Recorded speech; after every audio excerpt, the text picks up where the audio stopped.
Alauna na ng hapon at napakainit na ng panahon. Bagamat medyo mahangin pa rin at medyo malamig tuwing gabi, pero hindi natin maikakaila na papasok na talaga yung panahon ng tag-init. Magsa-summer na mga kalapatids. Kaya sa pagkakataong ito, sisikapin na natin na mapaglipad na tayo, kasi kung matatandaan niyo, hindi tayo nakapaglipad nung nakaraang NDR at itong nagaganap na papatapos na SDR. Kung hindi ako nagkakamali, flip flop na nila sa susunod na o sa linggo. Alright, so good luck sa mga kalapatids natin na hanggang ngayon ay may inililipad pa. Nagkatambakan itong ating mga alaga, pero nagkahanda na tayo mga kalapatids ngayong papalapit na summer. At papakita ko sa inyo yung ating mga alaga, yung mga ililipad natin. Naka-force feedering na yan, so ngayon natin bubunutin yan. Actually 12 days na yan, so dapat 10 days binubunot na natin yan. Kaya lang marami talaga tayong ginagawa, busy tayo ngayon mga kalapatids. Ayan, ito isa, yan yung ililipad natin. Ito si Jessie, hindi na natin lilipad yan. Itong ating pinang NDR, naka force feedering din yan, dalawa. Ito yung pang SDR, tatlo. Tapos ito yung may puyo, yan, naka force feedering din yan, putol yung pakpak. Pati ito yung pinaparisan niya, 4, 5.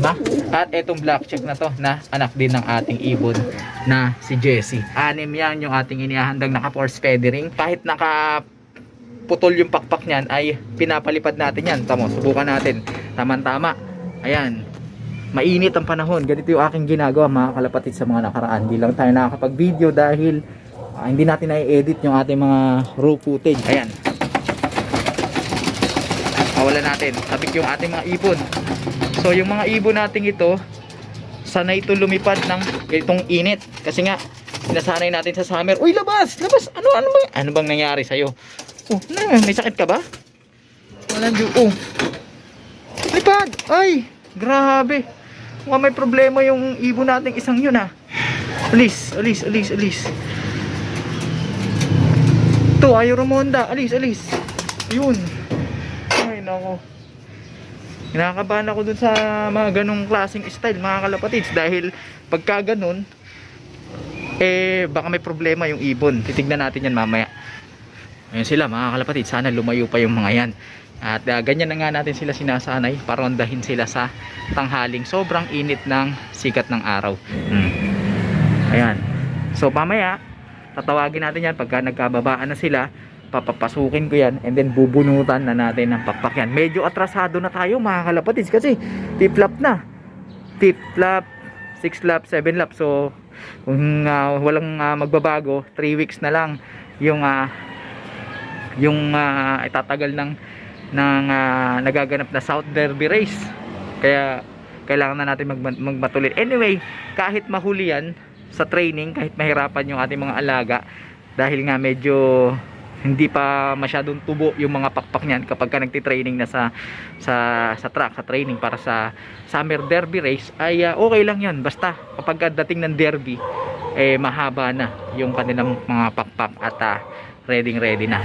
At habang lumilipad sila dyan mga kalapatids, yan, ang daming dumi. So maglilinis muna ako, babalikan ko kayo.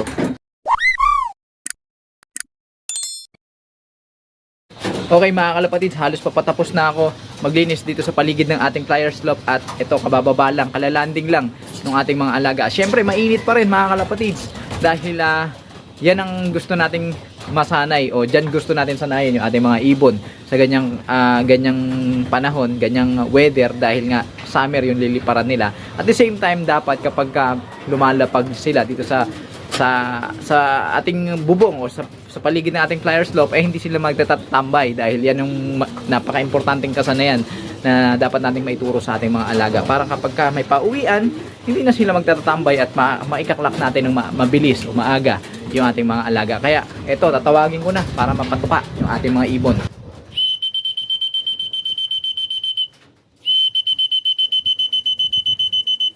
Ayan mga kalapatids, nagbababaan na yung ating mga ibon.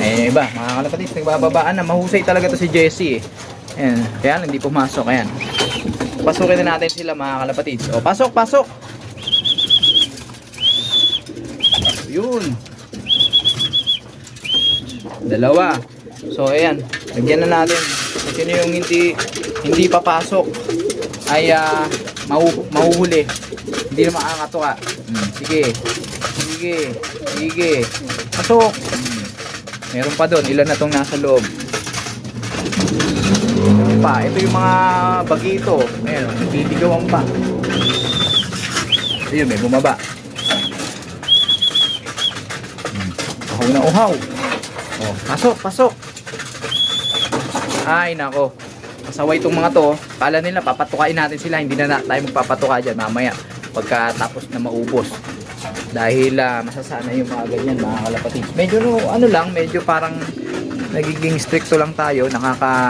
Parang masyado tayong mahigpit sa ating mga ibon. Pero para yan sa ikabubuti nila. Diyan sila natututo sa mga ganyang sitwasyon. O, itong dalawang to. Bugawin ko to. Kasi nga, talatambay dyan. Dating na, hayaan na. Alis dyan. Pasok, pasok.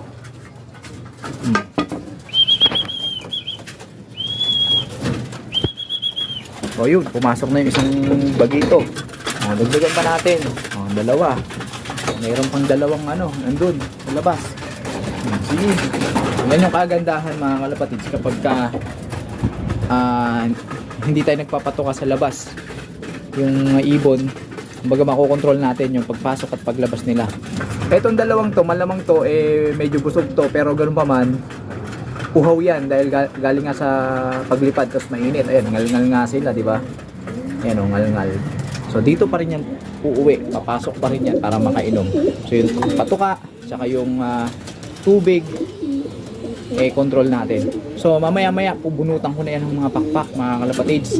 Samahan nyo pa ako. No animals were harmed during the filming of this video. Ayan, tanggal na yung mga primaries na ating ibon. So, 4 na primaries yung tinanggal natin sa magkabilang pakpak.